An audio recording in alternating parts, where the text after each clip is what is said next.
Thank you, Aura. Thanks for launching me in with that well-rounded introduction, which reveals a few of my secrets. Thank you, Mark, Amar, all the volunteers at Creative Mornings. It's wonderful that all of you volunteered your time to bring people together. I think that's amazing. And Ruby, of course, I'm so honored to have begun this morning with your music, but how foolish am I to want to follow that? Thanks so much for starting us in that way. I really want to say Ruby Singh is a treasure, and I'm glad he agreed to do this. I'm really honored to have the chance to speak today on the unceded territories of the Musqueam, Squamish, and Tsleil-Waututh people, a land of ancient stories and powerful storytellers. The theme today is procrastinate, and I got into addressing the theme so much that I forgot until this morning that it was also supposed to be about my creative journey. So I've tried to patch that by weaving bits of that into my storytelling, and I've got a few books in my bookshelf that I'll pull in and do a little bit of show and tell as we go along, but we can always talk more about creative process during the conversation part of the morning as well later. So the theme, it should be noted, it isn't procrastination, it's the verb procrastinate, which also sounds like an instruction. Go forth and procrastinate. And so that's what I'm going to do this morning. Procrastination is so important in storytelling. And in storytelling and in literature, poetry is my first love. And so I want to share with you, the quickest way to tell you how procrastination works is to share with you one of my favorite poems, Welsh Incident, by the British poet, novelist, and classicist Robert Graves. Welsh Incident. But that was nothing to what things came out from the sea caves of Crickets yonder. What were they? Mermaids? Dragons? Ghosts? Nothing at all of any things like that. What were they then? All sorts of queer things never seen or heard or written about, very strange, un-Welsh, utterly peculiar things.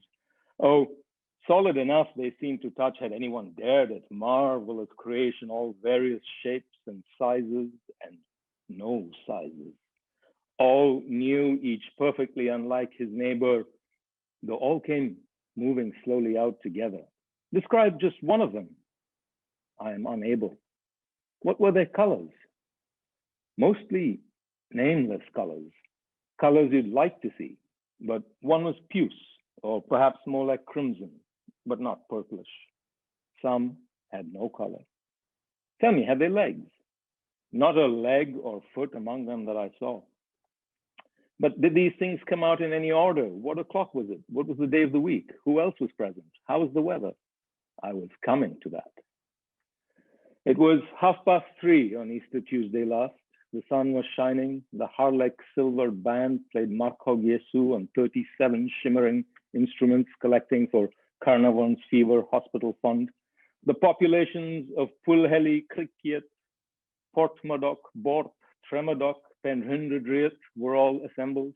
Cricket's mayor addressed them, first in good Welsh and then in fluent English, twisting his fingers in his chain of office, welcoming the things. They came out on the sand, not keeping time to the band, moving seaward silently at a snail's pace. But at last, the most odd, indescribable thing of all, which hardly one man there could see for wonder, did something recognizably a something. Well, what? It made a noise. A frightening noise? No. A musical noise? A noise of scuffling? No, but a very loud, respectable noise, like groaning to oneself on Sunday morning in chapel closed before the second psalm. What did the mayor do? I was coming to that. So you see, I love this poem because it shows in some ways that the storyteller's medium is not words, it's time and playing with time. I think musicians would agree too. In the space of a poem, Robert Graves told a story about undefinable creatures doing pretty much nothing, but we're constantly waiting in anticipation of what's about to happen. And the storyteller in the poem Procrastinate keeps us in the palm of their hand. And because they have us there, they can end the poem with a punchline like, I was coming to that. So I come from a culture of storytellers who do exactly that. I grew up in India, and the great stories and the great storytellers there always understand that time is there to be respected, but also teased, ultimately obeyed, but not before 1,000 little mutinies. And understanding this helped me a lot in my own craft as a writer. I always watched out for how time works. Are we waiting until the very last 2 minutes of the story to realize that it was a narrator all along who was the murderer? Or has the storyteller laid out all the cards, laid the workings of the story bare, so we can spend time instead in the details of the hows and whys? And this actually became especially useful to me in a project that had pretty high stakes for me early in my career. The Paul Getty Museum in Los Angeles was looking to retell some classic Greek plays. They have a sizable Greek and Roman antiquities collection housed in the Getty Villa. And the publisher there, Chris Hudson, who's now the publisher at the MoMA, took what I thought was an inspired but risky choice in commissioning an Indian publishing house, that's Tara Books, the house that I used to run, and an Indian creative team, including myself, to bring to life an illustrated retelling of these Greek plays. That's the book we ended up doing, and then several more after that. But his reasoning was that we, as people coming from an epic culture, might have a better sense of how to tell the story than someone in the United States, something more immediate because this epic culture is still living than a more academic approach. But it was quite daunting to me. There was an editorial board at the Getty to pass through very learned folks, deadlines and a roadmap, and nothing seemed to work for me when it came to structuring a narrative. How do you retell a play that was written in 442 BC for a very specific audience and a very specific worldview that you only have access to via English translations? So I procrastinated.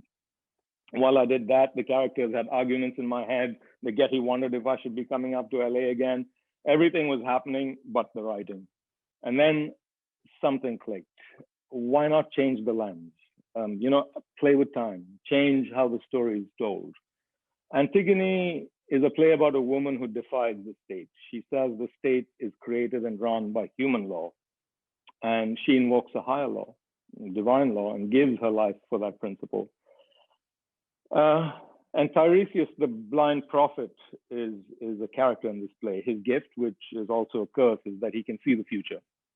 And suddenly, after all this procrastination, what I thought was, what if instead of small appearance, he actually becomes the narrator of the play?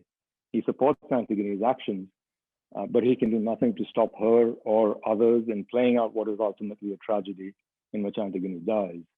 His sorrow then can be the sorrow of a person who tries to warn against the tragedy, watches it comes to pass, and is too heartbroken to say to anyone, I told you so.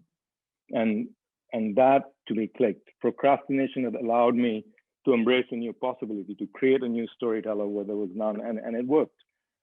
But now I actually want to tell you the story of a storyteller who to me is a true master of the form of procrastination.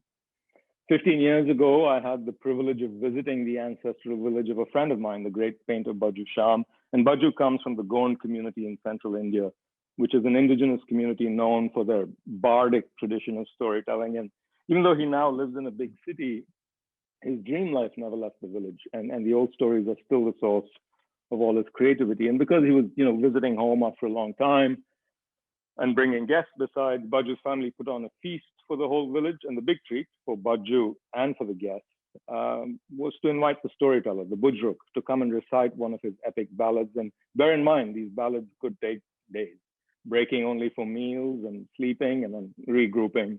Pretty much everything else comes to a stop. So Baju's father set out to find the Bujruk, whose territory spread over a few villages in the region, well armed with several bottles of his home distilled liquor made from the mahua tree to sweeten the invitation. And I should tell you that not only are the Bujruk stories about the great deities of the forest, the trickster animals who slide between the human and divine worlds, but they're also it's his business to know the families, the histories of the residents of the villages in his territory. So a chance to hear the Bujruk is not just a chance for the big lessons in life, it's also a chance to hear something about a grandparent, a family celebration, and call those loved ones and those moments back into being. So Baju's father was gone for 36 hours. He returned as evening fell, arm in arm with the Bujruk, both staggering in the most good-humored way. The kids who spotted them screamed through the village, "Ah, he's coming, coming." Everybody dropped their chores, wrapped up things. Some of them got the best seats under the gigantic tree in the middle of the village, which formed a leafy proscenium arch for the Bujruk. But the Bujruk had other ideas. He arrived, inspected the front room of Baju's family home, decided it was adequate, and lay down to sleep in a corner, pulling a blanket over his head. Did that the whole night. So everybody went back to their work, and it was only the next evening that he decided it was time to start. Everybody gathered again, from toddler to venerable elder, and the Bujruk took a deep toke from a chillum and said, "Let the gates of perception open." And he picked up his bana, fiddle, which accompanies the ballads, and he began. And he began always with the beginning of the universe, the time when there was no sea, no sky, no bee to witness the nothingness. And an hour into the story of the creation of the universe, some people who were eager to hear their family stories, they shouted out, "Tell us about the time Ram Singh got lost." And the Bujruk fixed them with a kind but contemptuous glare and said, "Are you the storyteller or am I?" And there is no Ram Singh without the universe. And of course, he eventually gave them the story they yearned for, the hilarious incidents beloved by the family, and more. He gave them the description of their grandmother, the names of her favorite cows, the flowers that grew outside their ancestral home. And he did this for so many families over those 2 days that it took to tell the story. And by the end, not only had he recalled their families' histories and painted in words a portrait of their beloved ancestors, he'd also placed them in the great story of the universe itself, starting in that inky, twinkling cosmos. And it was tastier because this cranky, uncontrollable storyteller had made them marinate in their own anticipation. Good things take time, and they happen in the time in which they're meant to happen. And sometimes procrastination is the act of making space for that. And that visit did a lot to me. It made me think about the way we work in the publishing house that I was running. Baju and I collaborated on several books that try to do justice and respect to that kind of storytelling. Inspired by the storytelling tree, we worked together on a book featuring the art of Baju Sham and other artists, Durga Bai and Ram Singh Urveti, from that village to print a book on black paper to bring out the life of trees at night. We also did a book on Baju's times in London, in which he visited London for a commission to paint a restaurant. And he did something really interesting. He reversed the usually anthropological gaze of, someone from the UK looking at sort of an indigenous group. Baju instead looked at London through the metaphor of the jungle, and look at this beautiful painting he did of Big Ben. This is the London Jungle Book that he worked on, but he said, they respect time so much there that they built a temple to time. That's what he called Big Ben. And he said, for me, it's the rooster. In the morning it crows and then the day is mine. And he put these together to imagine what two times meeting would be like. And that then got me thinking, is there something about the construction of the book that defines time in a chronological way? You read from left to right, or in many languages, from right to left, from top to down. It's linear. Is there a way to tell stories that explode the form of the book so they stop being linear? And we work with Moina and Joydev Chitrakar from the Bardic tradition in India, and did a book that was like a scroll instead. You can see the entire thing at once, like a painting. And you can choose to jump to different parts of the story. And I think all of this came from this understanding of how you play with time and form. And I think I feel ready to dig now into that word a little bit, procrastinate? Its root is Latin. And in ancient Rome, procrastination was a virtue. Most words that start with pro are positive, as you might know from your lexicon. Pro implies forward motion, and crustiness is that which belongs to tomorrow. It almost comes across as advice: defer some things until tomorrow. I grew up in a post-colonial society, which was largely seen as a negative thing, a sign of laziness, a lack of foresight and planning. I don't know exactly where it has its roots, but I'm thinking maybe in the first signs of organized religion, whose chores and rituals are very differently choreographed and organized from those of nature worship. Many religions see procrastination as a deviation from the rigors and practices of salvation, or maybe it was the Industrial Revolution, where mass production started to be prized and commercial self-interest were great virtues. So procrastination was not very profitable, a threat to profitability. Either way, it's come to be that in capitalist societies, which is now most societies, we see time as a resource, chopped up, measured, rationed, monetized, traded. So in some ways, to me, procrastination is really the last defense against the terrifying speed of the world we've made. I think we've all tasted a little bit of that during the pandemic. We've understood what a crazy hurdle we've been on, and how feeble are our minds to think that we can control time when we live on the crust of a ball of lava swirling around a flaring sun. And here we are. Anyway, since Creative Mornings is about creativity, I should say that the creative world is full of procrastinators. And it's not just us brown people from the East who procrastinate. White people procrastinate too. Douglas Adams, who gave us the Hitchhiker's Guide to the Galaxy, used to say, "I love deadlines. I like the whooshing sound they make when they go by." And I think there's more than a few architects on this call who'll know that Frank Lloyd Wright took procrastination to the razor's edge. I mean, one of his most famous creations is the home known as Fallingwater in rural Pennsylvania. It was built for Edgar Kaufman, who was this businessman who commissioned Frank Lloyd Wright and kept saying, "How the plan's coming along?" And Wright said, yeah, it's all good, great, shaping up nicely. He'd done nothing. And then came the surprise call. "I'm in town in a couple of hours, coming to see you for lunch. Can I see the plans?" In 2 hours, Frank Lloyd Wright drew up the plans for Fallingwater. That's the time it took him. That's the time it took Edgar Kaufman to drive up. And it went on to become one of the most iconic residential buildings in the world, and is now a National Historical Landmark. Closer to home, Margaret Atwood. You would never think of her as a procrastinator because she's so productive as well. But many procrastinators are, by the way. I mean, she's worked in every literary form that exists, but she procrastinates on a daily basis. She achieves very little by her own admission for most of the day. And then boom, a frenzied writing. And we know how brilliant the result of that is. For me, I'm the co-founder and artistic director of Indian Summer Festival, as you know, and in our work now, I and my colleagues, we do our best to be good, to create good creative conditions for artists who we work with and who we amplify at the festival, almost to create space for procrastination, for good marination. If an artist procrastinates or misses a deadline, we try to understand whether there's something in terms of resources or something they might be feeling that the idea's time has not come yet. Does it need something more? And we always have time for an idea that makes things better, even if it comes at the last minute, sometimes to our detriment, but not to see it as a whim, but maybe as a result of someone having lived with something for a long time and its voice having finally had a chance to say something.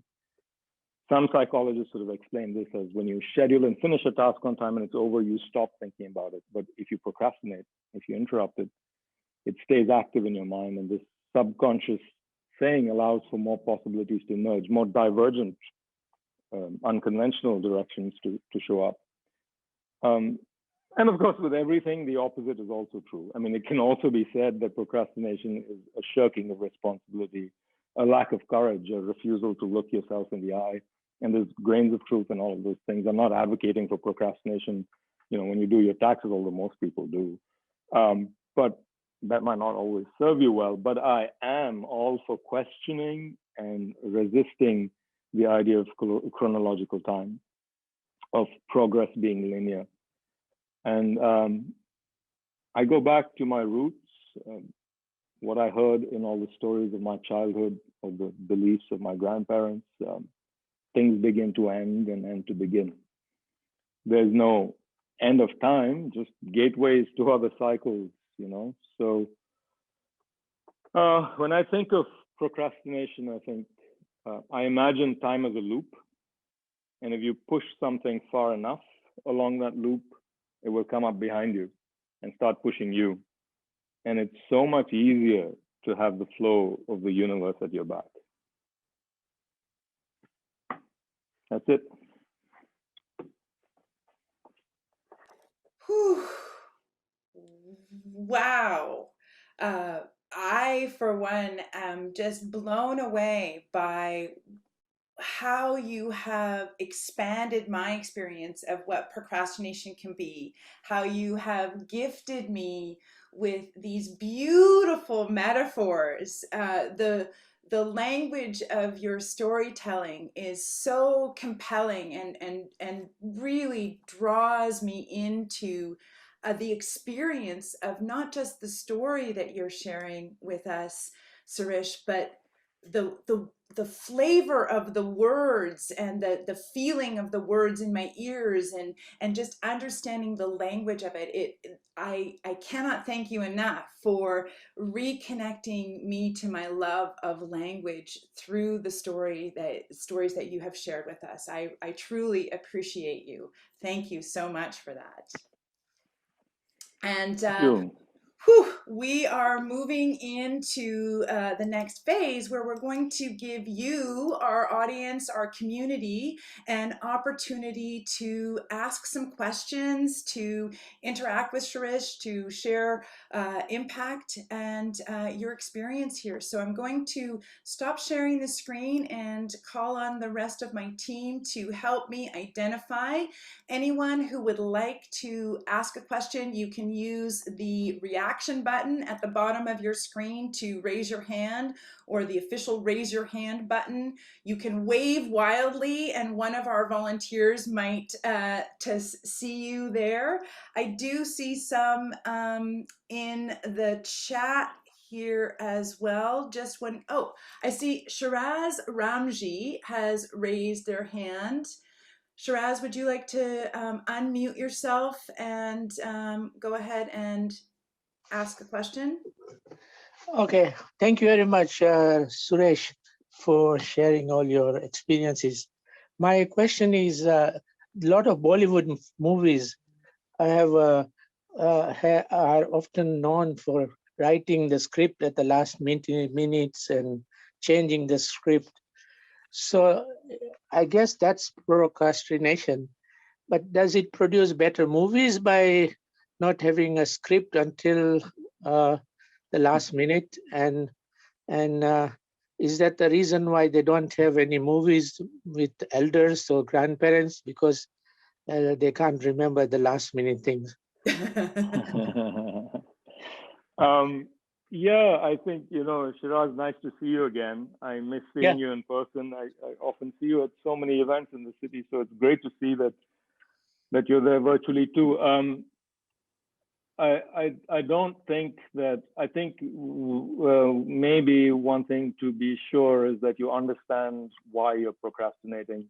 Because, and I do often the bad kind of procrastinating, which is simply running out of resources or simply, not planning things that should have been planned. But I mean the good one in which you ask yourself, why am I afraid of this? Why am I putting it off?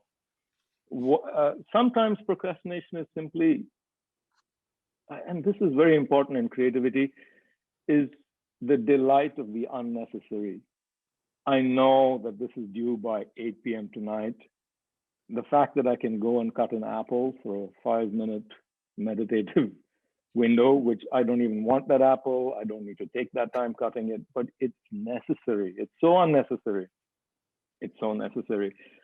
With Bollywood, I think, vintage Bollywood in the 50s, 60s, they did something beautiful with procrastination and with the lack of resources. They patched it together as you would like like traveling theater troops would. I think now it might be more carelessness than procrastination.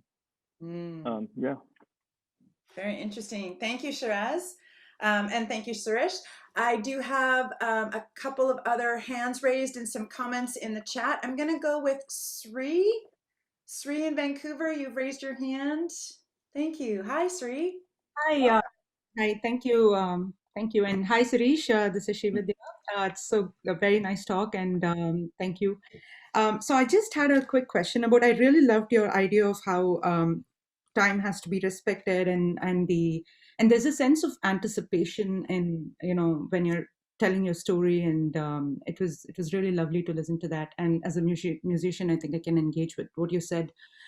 So I had a question about just wanted to know your suggestion about what you think is the relation between having an external validation to the creative process and procrastination.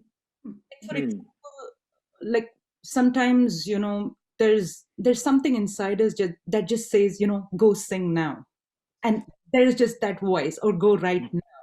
Like, I don't even know what to call that. Maybe intuition. I don't know, something. But then, you just take that voice and then you just go sing. And there is no external thing that is associated. Oh, this is due, or I'm going to get an appreciation for this. And that feels like a very different kind of a creativity for me. So what do you think is that kind of creativity's relationship with procrastination? That is actually, it is a wonderful question. I think when it comes to external validation, I would say it's really important, but I would say choose who you listen to wisely. Listen to great mentors, great teachers. And if you listen to 1,000 impulses or people whose opinions are thrown at you quickly and without intent, it's easy to get buffeted by the winds of opinion. And now more than ever, with social media and just anyone reacting before they can even get into things, if you go that way, you'll never move. But I remember, recently, to share my own experience, I was talking to the great Arthur Flowers, who's best described as a literary blues man. He sings novels. He works in the African American storytelling tradition that comes from the greats. And I was telling him that it's been so long since I wrote. I've been doing this festival, and I'm so happy to be in touch with creative people, but I'm amplifying other people's work. I don't have my own. And he said, "What have you done about it? Have you written anything? Have you said anything? Or are you just feeling that I missed that?" And I said, "Well, I haven't done anything about it." He said, "Then don't come and talk to me and ask me, like, what am I going to do? Go get it all out." And I needed that instruction. I needed someone on the outside, someone who I revered, to say to me, "Go, go do it now." Sometimes that voice is in your own head, and it's a wiser part of you that's telling you. Sometimes, and so I listened to the wiser part of me that's telling me to write, but I still didn't do anything about it. I needed this magician of words to look at me frankly with disappointment, and to feel that from him. I was like, okay, now I'm going to shut up until I actually do something. So I think both are necessary, but be alert to small voices inside you, and kind of ignore the large voices outside you. Like I think in my little profile there, I was asked, what's the best advice you receive? And I think it is, don't listen to people who give advice. They usually dissuade you from the most interesting things. Rarely you get some good stuff, but people who are very free with their advice, it's okay, tune it out. Thank you, Sri. Thank you, Sirish. I'm going to, I see you, Dipin. I'm going to come to you in just a moment, but I'm going to read a question from the chat here as well from Alicia earlier, who asked, can you expand on the idea of time is a loop? That idea that, you know, procrastination is kind of a loop that kind of comes around and it ends up biting you and coming back at you. Can you expand on that for a little bit? Yeah. I mean, let's go back. This is a very nascent theory. It's probably full of holes. But all good things in the world are round, like dosas, like this planet, like the universe. So, I mean, I see it is very important to dissociate ourselves from a universality of not only time, but any kind of experience. A lot more things than time are loops. Identities are loops. If you look at the progression of ourselves through life. So I'm quite interested in the great cycle. And I think that's where I come from. I can only really speak for storytelling. I think there are more fascinating people than I to talk about time in the sense of the cosmos or in the sense of physics. And I know that there is increasing research to be done to say that there is actual physical evidence that time actually changes, your experience of time actually changes because time is actually changing. But for me, I always come back to storytelling. Look at any effective storytelling or look at stand-up comedy. You start with a setup. You know you're going to come back to that. You put it out there. You leave those ingredients hanging. You go through everything. The satisfying thing is when you come back to it. Look at what Roop did with the music over there. You know, were those birds leaving? Were they arriving? Are they leaving only to return? So, and every act of travel, every departure is an arrival. Every arrival is a loss. So I think we know this to be true. Duality has kind of ruined that for us, but I would just embrace that thing of like, we will come around to this place again. And that's yeah. Wonderful. Thank you. That was beautiful. And I love how you brought it back to your own experience and your own experience as a storyteller, and to expand it to universality and then bring it back to your own personal experience. So thank you for that. And thank you for the question, Alicia. Let us go to Dipin Shah. I hope I've said your name correctly. Dipin, if you want to go ahead and Dipin, I'm not sure. You'll introduce yourself. You can call me Sunny as well. Sunny? Yeah. Hi, Sunny. Thank you. What is your question today? So thanks for the talk. It was really interesting and I really enjoyed it. Procrastination sounds like a collaborative effort with like the subconscious. And like my question is like, any collaboration, how do you help nurture that relationship with like someone you kind of don't know in a way?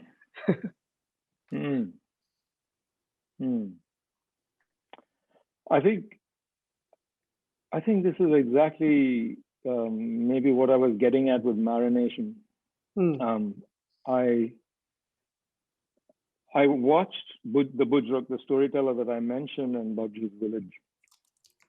Before he told his story, he was doing daily things. He went to the cow shed, he looked at all the cows, he stood in a spot, inhaled as if to say something, then thinking the better of it. He had a few beedies looking out at the river, the Narmada flowing, curling away. What he was doing was re-remembering landscapes, familiarizing himself with texture, spending time with tastes and smells, all those things that gave the chance for him to let his subconscious be louder than the flurry of what he might be doing with words. Because, you know, again, poetry again, and of course that great poet Rumi, He said, language is the river, silence is the ocean. So when we produce, as I am now, we are noisy. We're trying to fill that space. The time we allow ourselves not to fill space is the time that I think you can make time for that relationship that you're talking about. I think it's super important what you're saying. I mean, our most baffling relationship is with ourselves, isn't it? Seems like it. I had one quick small question. It's kind of ironic one because how do you block out time for procrastination, or can you? Because it seems like also a very natural, like flowing thing. It is amazing how much you can accomplish if you just ignore things. Emails, for example. You reply to an email, it breeds an email. You reply to that email, it breeds another email. If you just ignore emails, most of them get fixed. Some of them will come back at you, like Aura will gently nudge me saying, send me your profile, I've got to introduce, or, you know, are you coming to this thing at 8 tomorrow morning? The folks at Creative Mornings do it in the loveliest, most gentle way, but ignoring things, realizing what can be ignored. I gave up interacting with social media a year ago. It's done me so much good. It's hard to do, but it's given me so much time. It is really removing the demands on your brain that don't really make you do anything other than flurry. Thank you. Thank you, Sunny. Thank you, Sirish. We have a request from the community to see if you might have one more poem that you could share with us, a little poem that you might want to read to us. Is that something you have just in your back pocket? Ooh, yes. I mean, poetry always.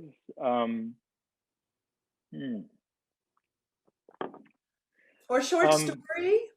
No, a poem is good. As I said, it's my first love, and if the request is for a poem, then maybe a poem about time, maybe a poem about a time, maybe a poem that plays with rhythm and